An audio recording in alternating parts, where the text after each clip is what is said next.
చేసుకోవాలి అంటే దేవుడు మందిరం అని మనం అర్థం చేసుకోవాలి.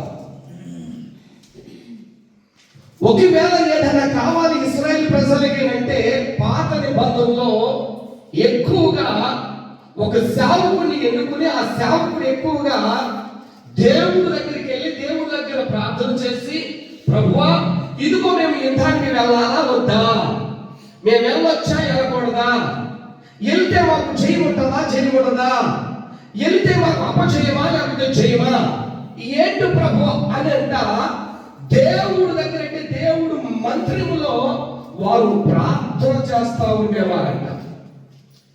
ఎప్పుడైతే ప్రార్థన చేస్తారో, ఎప్పుడు చేస్తే ప్రార్థన చేసి వెళ్తారో, ఎప్పుడైతే ప్రార్థన చేసి వారు ఎదరికి వెళ్ళేవారో వారు అపజయం అనేది మాత్రము జరిగేది కాదు.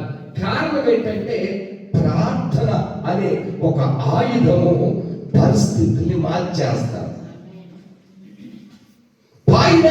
ప్రార్థన అనే ఒక ఆయుధము ఏం మారుతుందండి? పరిస్థితిని మార్చేస్తారు, రాసులు మార్చేస్తారంట, అధికారిని మార్చేస్తారంట. కానీ నీకు కావలసింది దేవుడు దయచేస్తాడంట. అంటే ప్రార్థనలో ఎంత శక్తి ఉందో మీరు ఒక్కసారి మీరు ఆలోచించాలి. దేవుడు నీకు చక్కని ఒక ఆయుధాన్ని ఇచ్చాడు. ఆయుధాన్ని ఇప్పుడు సింపుల్గా మీకు ఒక మాట చెప్తాను.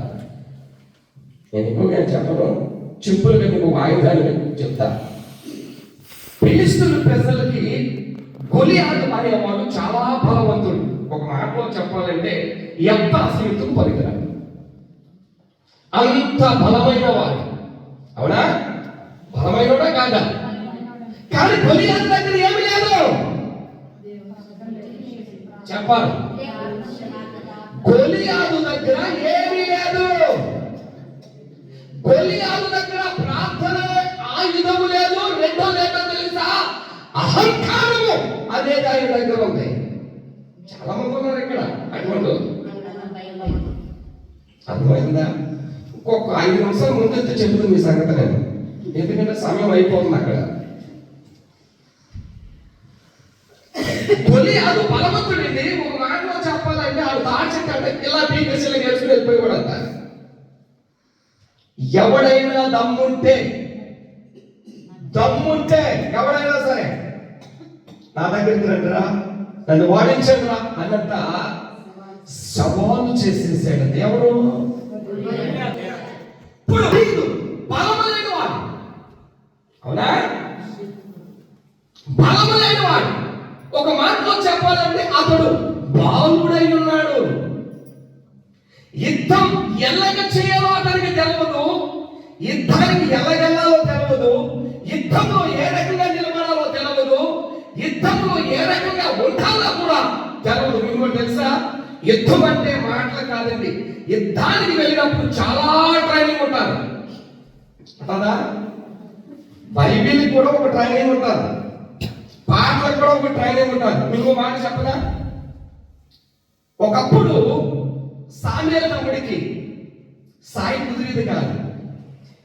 సేమ్ మా స్వామలాగ అవేమనుకుంటారు, పాట పాడితే పల్లవి ఎక్కడికి వెళ్ళిందో తెలవదు, శతం ఎక్కడికి వెళ్ళిందో తెలవదు అన్నమాట. చాలాసార్లు నేను అన్నాను, తమ్ముడా నీకు సాయి కలుపు తమ్ముడా అని అనేవాడిని. కానీ ఇప్పుడు సాయి కలుపుతున్నాడు, చక్కగా పాడుతున్నాడు. కారణం ఏంటి